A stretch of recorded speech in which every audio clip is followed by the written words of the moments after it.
We begin in West Africa, where many Nigerians have condemned the large entourage of President Bola Tinubu to Dubai, the United Arab Emirates, for the climate summit, which with over 1,400 delegates. Of these 1,411 attending from Nigeria, at least 589 followed the president directly to the conference, including cabinet ministers and their aides. Civil servants are also on the list, including officials whose purviews did not cover climate policy. This would reportedly cost Nigerians billions at a time Tinubu's administration is asking the country's citizens to endure further hardship as a result of the removal of fuel subsidy. Each delegate would spend millions of naira on accommodation and logistics during the trip. This year's conference, which started on November 30, will end on December 12th. Meanwhile, the presidency has explained why 1,411 Nigerian delegates accompanied President Bola Tinubu to the ongoing COP28 climate summit holding in Dubai. According to the senior special assistant to the president on media and publicity, Temitope Ajayi, not all Nigerians at the event were sponsored by the federal government. In the article titled "Nigeria at COP28, Separating the Facts from Fiction," Ajayi said the Nigerian delegation includes business leaders, environmentalists, climate activists, and journalists.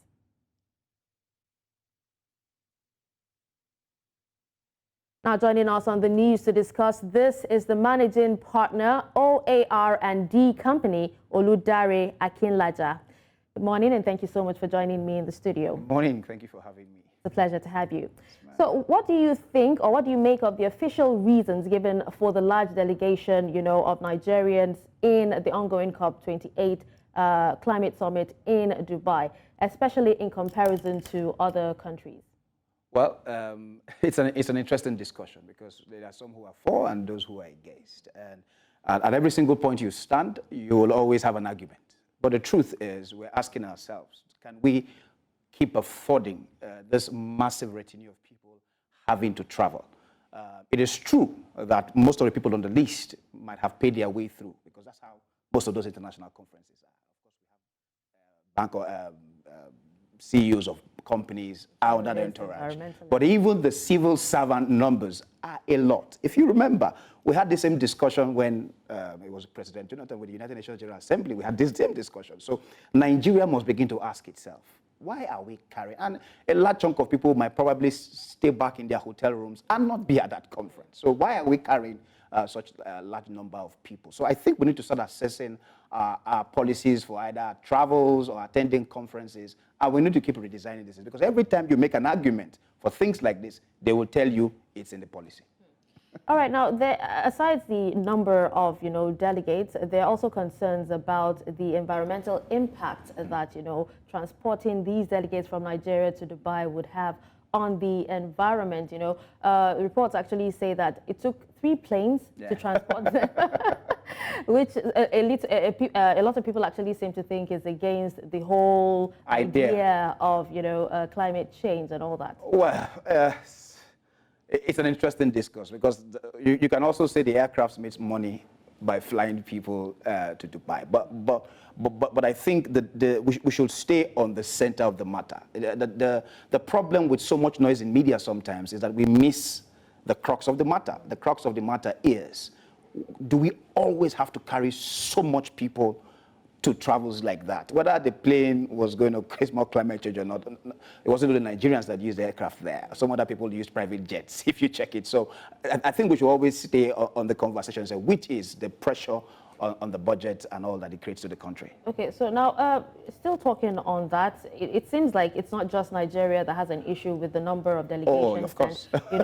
I've heard of some other countries like Kenya who had 763 delegates, and they're complaining about it as well. Well, talking about Nigeria, because that's the focus now, how does this incident impact Nigeria's reputation, international reputation, in terms of the climate change commitment?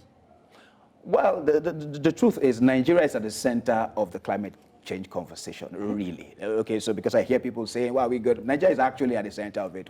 If you check, we have signed the Paris Agreement. We're part of the United Nations framework for climate change. And the truth is, there is there is money or there is a lot of funds attached to most of these conversations. So Nigeria really has to be in that conversation. I think the problem is just public mistrust, and you can't hold them responsible for that.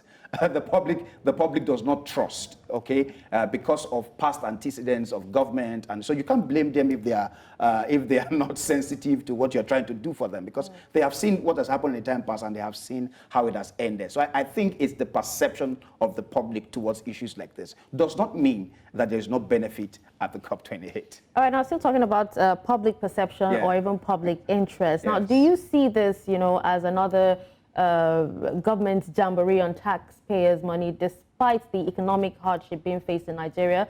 And also, Nigeria has actually lost so much of its scarce forex, to this already. What's your take on this? Oh, there's money to be made at climate change. There's $1.9 trillion somewhere. There's a $100 billion fund that needs to be. There's a carbon tax issue we're dealing with. So there's a lot to actually unbundle at the climate change issue. So I think Nigeria's interest there is how we can begin to assess. There's funds, okay, to be assessed. So I understand those who are arguing that why should we carry so much people to the UAE, but we needed to be at that meeting, and people have to have discussions at that meeting. Did everybody have to go? That's a different discussion. But Nigeria needs to be at that meeting to be able to unbundle the funds and a lot of things that will come assessing for the government. All right, so just while we wrap up, thank you for telling us about the potential benefits, because it seems it's only, the negative and all that. But I think we'd actually have to wrap up here because time is not on our side. But thank you so much for joining me on the news to discuss this. Thank you for having me. Thank you. All right, moving away from that, the Chief of Air Staff, Air Marshal Hassan Abubakar, has ordered immediate investigations into the immediate and remote causes of the Nigerian Air Force helicopter crash in Rivers State last week. He said the outcome of the investigation would enable the NAF to learn exactly what happened and prevent further occurrences. And the NAF chief disclosed this when he visited the 5 crew that survived the crash at NAF's medical center in Port Harcourt, Rivers State's capital. Now, to further discuss this, I am being joined by the Director of Public Relations and Information, Nigeria Air Force, Air Commodore Edward Gabkwet. Good morning, sir, and thank you so much for joining us on the news. Thank you for having me. All right, so we've heard that investigations have already been or are being conducted. What are the preliminary findings from the investigations into the crash? Can you provide us briefly with an overview of the incident? Okay. On Friday last week, we were informed of this unfortunate incident. Though it's unfortunate, but for us, it's still a fortunate situation because our pilots and other members of the crew survived the crash. We've continued to tell Nigerians that once you have a military that is as strong as Nigerian Air Force, that is very, very active like Nigerian Air Force, that has enough platforms to continue to move around the country, to ensure that criminals don't have this freedom of movement to continue to cause mayhem on Nigerians, then the likelihood of accidents are always going to be there. It's not something we shy away from, and it's not something that we are afraid of talking about. And it's not only in Nigeria that this kind of issues happen, So immediately these issues came up, the Chief of Air Staff felt it was important. He traveled to Port Harcourt to be with the personnel of that particular base. So he was there, and he was able to talk to them. He saw the situation for himself and encourage them to continue to be up and doing and not to relent, in their efforts in trying to keep Nigerians safe. So basically, accidents of this nature will require an investigation. But the investigation, I need to say this, is for us to take lessons learned. It's not for us to share on TV or on the pages of paper. It's for us to take lessons to avoid such situations in the future. For now, it is still too early for us to determine what caused the accident, but investigations are still ongoing, and I believe with time we should be able to know what caused this situation. But by and large, we are very, very happy that members of the crew survived that crash, and we continue to push on. Nothing is going to discourage the Nigerian Air Force in carrying out its function. That's good news indeed. Now, We've heard that you've recorded gains in your fight against terrorism and also banditry. Now, can you provide examples of specific Air Force operations or missions that have successfully targeted and disrupted terrorist organizations? Yeah, I believe it's been a very good year for the Nigerian Air Force in terms of trying to discourage criminal elements, and trying to decimate their activities, and trying to give Nigerians that freedom to be what they want to be. You know, ours is to ensure that we create that enabling environments for Nigerians to thrive. You know, children go back to their schools, and then our people go about their normal businesses. And I think to a large extent, since the coming of Air Marshal Abubakar as the Chief of Air Staff, and of course the other service chiefs, we've seen a renewed vigor in trying to see how they synergize their efforts and decimate these criminals. And that has been happening. In fact, one of our biggest strikes happened last week, I think Sunday or so last week, where we saw a strike deep into the hearts of Boko Haram, somewhere in the Mandara Hills in Borno State. And that strike eliminated close to 100 terrorists with key leaders, about 4 of their key leaders. And up till yesterday, we have been getting filters that so many of them were really decimated. And of course, these kind of strikes have a way of putting them into disarrays, and then, of course, begin to think twice whether what they are doing is really necessary. Aside the Northeast, we have been carrying out operations in the Northwest, and of course, even in the South part of the country against economic saboteurs. In fact, the unit in Port Harcourt is basically there to ensure that the activities of economic saboteurs, oil thieves, is being checkmated. So operations is a continuous thing. And like I said, we will continue to go about our operations. We are undeterred, and nothing is going to discourage us. And of course, we have been so lucky because the federal government has continued to provide that enabling environment for the Nigerian Air Force to thrive.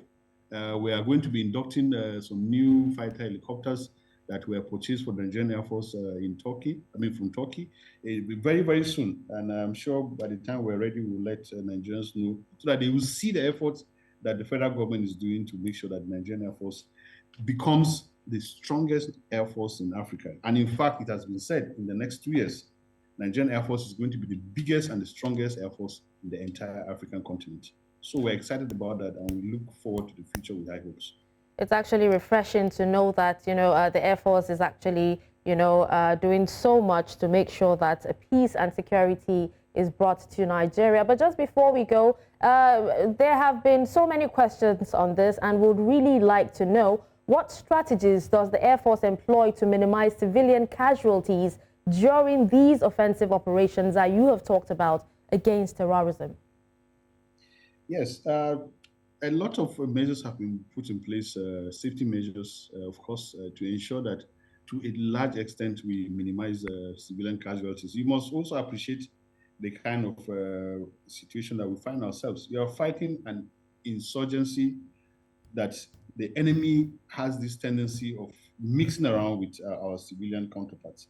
So sometimes it can be very difficult, but so the platforms that we've been able to receive have this capability to try to pinpoint some of these criminals, pick them out from this crowd, and of course decimate them. So these technologies are being improved from time to time. We are also undertaking so many other training amongst our pilots and crews to make sure that we mitigate some of these circumstances and ensure that we minimize. It's difficult to stop it 100%, but to minimize this issue of accidentally targeting civilians. And I believe we have seen an improvement in recent times. In the past, we used to hear of kills on innocent civilians, but I think in the last 6, 7, 8 months, we've not had this kind of situation, and we continue to improve on it. Liaise with our partners, our foreign partners, and make sure that we get all the necessary lessons and the teachings that will make sure we avoid our civilians. Because if we don't work on that, then the confidence that Nigerians have bestowed on us will be eroded. So we will continue to make sure that we put in all the necessary measures that will safeguard us, safeguard our civilians from harm of the fire of aircrafts and all of that. It's important I say this. aircraft accidents is not immune to the Nigerian Air Force alone. And I can give you examples of more developed air forces that on a monthly basis experience this kind of situations.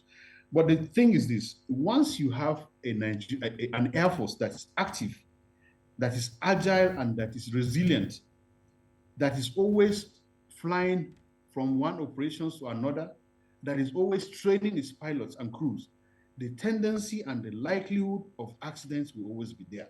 We really need to get used to it, and we need to understand that we're in a war situation. We are going to continue to be flying. We don't want to have accidents, but sometimes these things are going to happen. All we need is for Nigerians to understand. Let's not continue to dwell on why are these people always having accidents? We are in a war situation, and we have so many challenges that has to do with security. So please, Nigerians, be patient with the Nigerian Air Force. Continue to support the Nigerian Air Force, because the Air Force belongs to you. Desist from always castigating the service whenever we have these accidents and all of that. That's not what happens in other countries. So please, that's just what I need to say about it. All right, so we do hope that further safety concerns when it comes to, your planes are tackled in the future. But thank you so much, Air Commodore Edward Gabkwet, Director of Public Relations and Information, the Nigerian Air Force, for joining me on the news this morning. Thank you so much. We appreciate your time. Thank you very much.